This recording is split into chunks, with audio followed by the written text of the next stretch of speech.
After studying this module, you shall be able to know the composition of a nucleotide, chemical structure of nucleotide, what type of bonds exist in the nucleotide, how Watson and Crick proposed the model of double helix DNA, and what are the features of double helix DNA. We will start with a brief introduction of DNA, and later we will discuss about its detailed structure and its features. DNA structure. It is known to everyone that DNA plays a vital role in living organisms. We know that deer only give birth to little deer, tiger to tigers, dog to dogs, and so on for every type of living creature.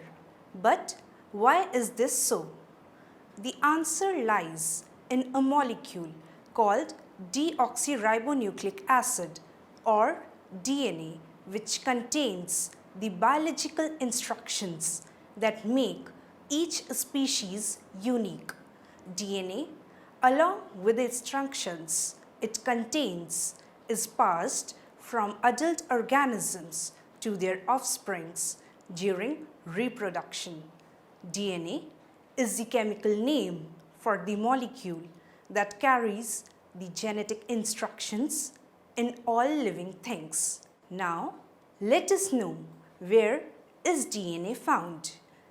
In organisms called eukaryotes, DNA is found inside a special area of the cell called the nucleus, because the cell is very small and because organisms have many DNA molecules per cell. Each DNA molecule must be tightly packaged.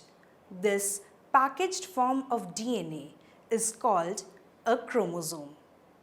During DNA replication, unwinds so it can be copied. At other time, in their cell cycle, DNA also unwinds so that its instructions can be used to make proteins and for other biological processes. But during cell division, DNA is in its compact chromosome form to enable transfer of new cells. Researchers refer to DNA found in the cell's nucleus as nuclear DNA. An organism's complete set of nuclear DNA is called its genome. Besides the DNA located in the nucleus, humans and other complex organisms also have a small amount of DNA in the cell structures known as mitochondria. Mitochondria generate the energy the cell needs to function properly. In sexual reproduction, organisms inherit half of their nuclear DNA from the male parent and half from the female parent. However, organisms inherit their entire mitochondrial DNA from the female parent. This occurs because only the egg cells and not the sperms keep their mitochondria during fertilization. Now, let us discuss that what does DNA do and how are DNA sequences used to make proteins. DNA contains the instructions needed for an organism to develop, survive, and reproduce. To carry out these functions, DNA sequences must be converted into messages that can be used to produce proteins, which are the complex molecules that do most of the work in our bodies. Each DNA sequence that contains instructions to make a protein is known as a gene. The size of the gene may vary greatly, ranging from about 1,000 bases to 1 million bases in humans. Genes only make about 1% of the DNA sequence. DNA sequences outside this 1% are involved in regulating when, how, and how much of the protein is made. DNA's instructions are used to make proteins in a two-step process. First, the enzymes read the information in a DNA molecule and transcribe it into an intermediary molecule called the messenger ribonucleic acid or mRNA. Next, the information is contained in the mRNA molecule, is translated into the language of amino acids, which are the building blocks of proteins. The language tells the cell's protein-making machinery the precise order in which to link the amino acids to produce a specific protein. This is a major task because there are 20 types of amino acids, which can be placed in many different orders to form a variety of proteins. Now, let us discuss DNA structure. DNA is made up of the chemical building blocks called nucleotides. These building blocks are made of 3 parts: a phosphate group, a sugar group, and one of the 4 types of nitrogen bases. To form a strand of DNA, nucleotides are linked into chains with the phosphate and the sugar groups alternating. The 4 types of nitrogen bases found in nucleotides are adenine, represented by A, thymine, represented by T, guanine, represented by G, and cytosine, represented by C. The order or sequence of these bases determines what biological instructions are contained in a strand of DNA. For example, the sequence ATC-GTT might instruct for blue eyes, while ATC-GCT might instruct for brown. The complete instruction book or genome for a human contains about 3 billion bases and 20,000 genes on 23 pairs of chromosomes. Further, the nitrogenous bases fall into 2 categories: purines and pyrimidines. The 2 purine bases are adenine and guanine, whereas the pyrimidine base present in DNA is thymine and cytosine. The nucleotide further consists of phosphate and deoxyribose sugar, which forms the backbone of the structure of DNA. The sugar is called as 2'-deoxyribose because there is no hydroxyl group at 2' position. Now, we will study about the nucleotide composition of DNA. The purine is a double ring structure. The base is attached to 2'-deoxyribose by the removal of a molecule or water between the hydroxyl group on the 1' carbon of the sugar and base by forming the glycosidic bond. Likewise, the phosphate is attached to 2'-deoxyribose by removing water molecule from phosphate and hydroxyl on the 5' carbon. Next, we move on to the structure of the polynucleotide chain. The nitrogenous base linked to pentose sugar through the glycosidic linkage in order to form a nucleoside. The phosphate group which is a component of DNA, links to 5' hydroxyl group of nucleoside to form nucleotide through phosphodiester linkage. The two or more nucleotide link together through 3' to 5' phosphodiester linkage to form a polynucleotide. DNA is a polynucleotide. So, in this manner, a long chain of polynucleotide constitutes a DNA. Now, we'll study about Friedrich Mischer. DNA, which is an acidic substance, was first identified by Friedrich Mischer in 1869. Due to the technical limitation of the structure of DNA, remained unavailable for a long time. Also, he named the nucleic substance as nuclein.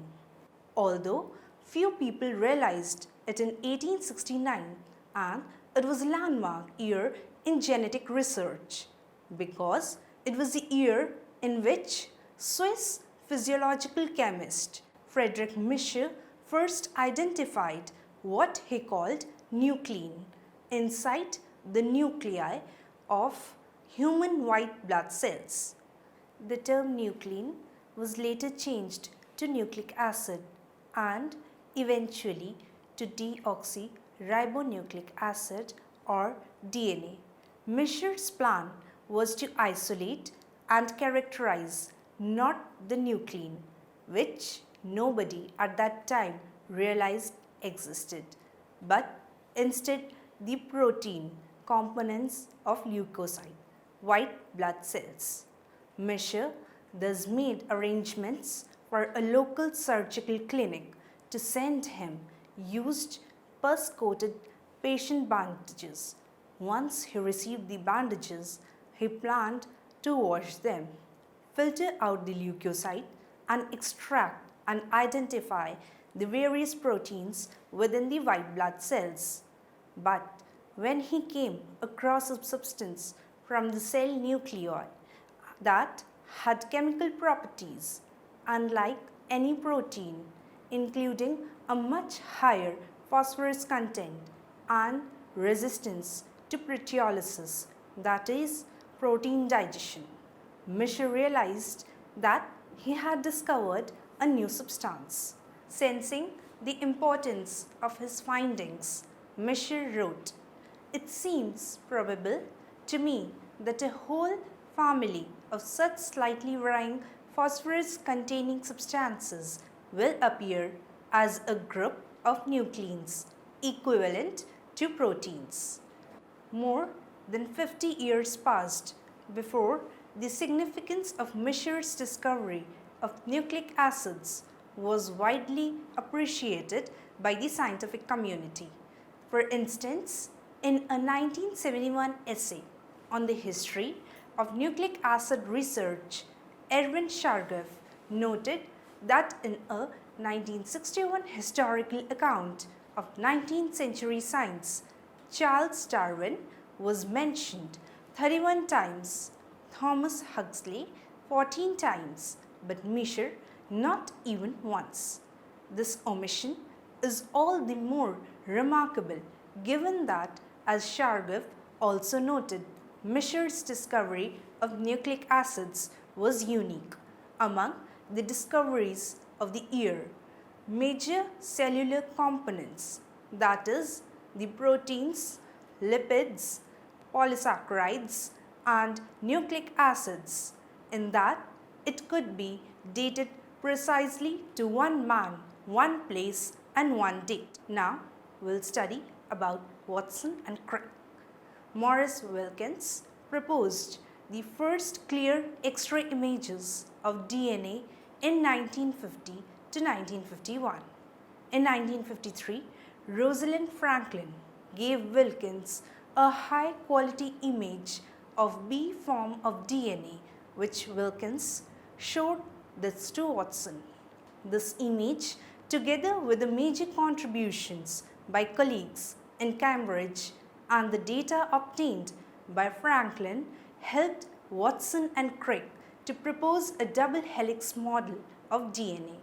For this work, Watson and Crick, along with Wilkins, were awarded Nobel Prize for Medicine in 1962. Now, moving on to X-ray diffraction. It is used for determining the atomic and the molecular structure of a crystal in which the atoms cause a beam of X-rays to diffract into many specific directions. The structure of DNA and many other biological molecules was revealed by this method. Here, in this method, a beam of X-ray from the source X-ray tube is allowed to pass through the lead sheets, where the beam of X-ray falls on the crystal, where the diffraction pattern can be seen in the photographic plate. Many biological macromolecules will not or cannot crystallize. However, an important group of fibrous macromolecules such as DNA or many of the components of the cytoskeleton form oriented fibers in which the axes of the long polymeric structures are parallel to each other. Often, as in the case of the muscle fibers, the orientation is intrinsic. Sometimes, the long molecules can be induced to form oriented fibers by pulling them from a gel with tweezers, sometimes by flowing a gel through a capillary tube, or even by subjecting them to intense magnetic fields. The experimental setup is rather simple. The oriented fiber is placed in a collimated X-ray beam at right angles to the beam, and the fiber diffraction pattern is recorded on a film placed a few centimeters away from the fiber. Fibers show helical symmetry rather than the three-dimensional symmetry taken on by the crystals. By analyzing the diffraction from oriented fibers, one can deduce the helical symmetry of the molecule, and in favorable cases, one can deduce the structure. In general, this is done by constructing a model of the fiber as in DNA and then calculating the expected diffraction pattern. By comparing the calculated and observed diffraction patterns, one eventually arrives at a better model. Maurice Wilkins, the nuclear physicist, entered the race for DNA based on a stroke of luck. Early in his career there, he happened to attend a conference where a biochemist gave away samples of high-quality DNA. Wilkins was lucky enough to get a sample, though it might not have seemed that impressive at that time. It was so slimy and gooey that he later described it as just like snot. Nevertheless, because it contained long intact DNA molecules which were hard to come by at the time, the slippery sample would turn out to be critical in uncovering the clues to DNA's structure. Raymond Guzlin, a PhD student in Wilkins' lab, suggested looking at in DNA with a new observational technique called the X-ray diffraction. X-ray diffraction, developed in the first half of the 20th century, was one of the new technologies that made solving the structure of DNA possible. The technique works on the crystal, a kind of molecule with a regular repeating structure. When X-rays are aimed through a sample, they are bent or diffracted in different directions depending on the locations of the film. Because the X-rays must travel through many layers of atoms, it's important that the atoms always occur in the same crystalline arrangement. If they don't, the X-rays are bent into overlapping patterns or leaving the results a fuzzy, indistinct blur. However, if the structure has a repeating arrangement of atoms, they leave a pattern of sharp, clear spots. Different structures scatter the X-rays into different characteristic patterns. Even the scientists couldn't directly observe the atoms within the crystal. They could work backward from X-ray diffraction patterns to reconstruct the three-dimensional structure that produced the scattering. This works a little like trying to figure out how tall a person is by looking at his or her shadow. Depending on the angle of the sun, the shadow might be longer or shorter. But if you could compare many pictures of their shadow at different times of a day, you eventually be able to figure out how tall they were. Similarly, scientists compare shadows or X-ray diffraction patterns cast by a crystal to determine the arrangement of atoms within it. Although the DNA didn't look very crystalline, Guzlin wanted to know DNA's structure might be too irregular to produce a clear, well-defined X-ray pattern. But as it turned out, the sample was sticky and stringy because it was made up of lots of long, thin molecules of intact crystalline DNA. Over the summer of 1950, Wilkins and Guzlin's patterns showed that DNA did have a regular structure, which meant that X-ray diffraction would be a critical tool in solving the structure. The patterns even suggested that what the basic structure might be. Despite a few confusing blurry spots, the images hinted that DNA might come in the form of a twisted spiral, better known as a helix, though it was still not clear how the phosphates, sugars and bases were arrayed within that helix. Now, moving on to the silent characteristics of double helix DNA. The salient characteristics of DNA structure are as the DNA is made up of two polynucleotide chains where its bone is constituted by the sugar and phosphate.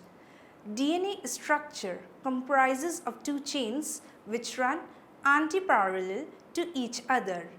These chains are called as strands. One strand runs in 3' to 5' direction, while the other runs from 5' to 3', that is in opposite direction. The pairing takes place between the base pairs. A purine will always pair with the pyrimidine, that is adenine, which is a purine, and thymine, that is pyrimidine, always pairs up with each other by 2 hydrogen bonds. Guanine, a purine, always pairs with cytosine, which is a pyrimidine, by 3 hydrogen bonds. The schematic diagram has been shown here, which shows the pairing of all the 4 nitrogenous bases with the formation of 2 and 3 hydrogen bonds. The 2 chains of DNA molecule are coiled in a right-handed manner. The pitch of the helix is 3.4 nanometers and each turn of the helix contains 10 base pairs. Here in the figure, we can see that the plane of one base pair stacks over the other in double helical structure of DNA. Now, we will study about the forensic significance. Genes are the blueprints of life. Genes control everything from hair color to blood sugar by telling cells which proteins to make, how much, when and where. Genes exist in most cells. Inside a cell is a long strand of the chemical DNA, that is deoxyribonucleic acid. A DNA sequence is a specific lineup of chemical base pairs along its strand. The part of DNA that determines what proteins to produce and when is called a gene. DNA testing has become an increasingly popular method of identification and research. The applications of DNA testing or DNA fingerprinting within forensic science is often what most people think or when they hear the phrase. It is also frequently used for other benefits like wildlife studies, paternity testing, body identification, and in studies pertaining to human dispersion. While most of the aspects of DNA are identical in samples from all human beings, concentrating on identifying patterns called microsatellites reveal qualities specific and unique to the individual. During the early stages of the science, a DNA test was performed using an analysis called restriction fragment length polymorphism or RFLP. Because this process was extremely time consuming and required a great deal of DNA, new methods like polymerase chain reaction and amplified fragment length polymorphism have been employed. The benefits of DNA testing are ample. In 1987, Colin Pitchfork became the first criminal to be caught as a result of DNA testing. Now, let us summarize all that we have studied in this module. DNA is made of nitrogen bases. The first nitrogen bases present in DNA is purine and pyrimidine. The two purine bases are adenine and guanine. The two pyrimidine bases are thymine and cytosine. Next component present in DNA is phosphate group and deoxyribose sugar. The nitrogen bases is linked to pentose sugar through glycosidic linkage in order to form nucleoside. Phosphate group, which is a component of DNA, links to 5-hydroxyl group of nucleoside to form nucleotide through phosphoester. The linkage between two or more nucleotide is done through 3' to 5' phosphodiester bond to form a polynucleotide. A well-known scientist, Friedrich Mischer, in 1869 named nucleic substance as nuclein. The data produced by Rosalind Franklin and Maurice Wilkins, Watson and Crick for the very first time in 1953 produced the double helical model of DNA by X-ray diffraction. The significant features of DNA structure are the DNA comprises of two polynucleotide chain where its bone is created by sugar and phosphate. The two chains of DNA run antiparallel to each other. The pairing takes place between the base pairs. A purine always pairs with pyrimidine. That is, adenine always pairs with thymine by 2 hydrogen bonds. Guanine always pairs with cytosine by 3 hydrogen bonds. The two chains of DNA molecule are coiled in a right-handed manner. The pitch of the helix is 3.4 nanometers and each turn of the helix contains 10 base pairs. One base pair's plane aligns over the other base pair's plane in a double helix.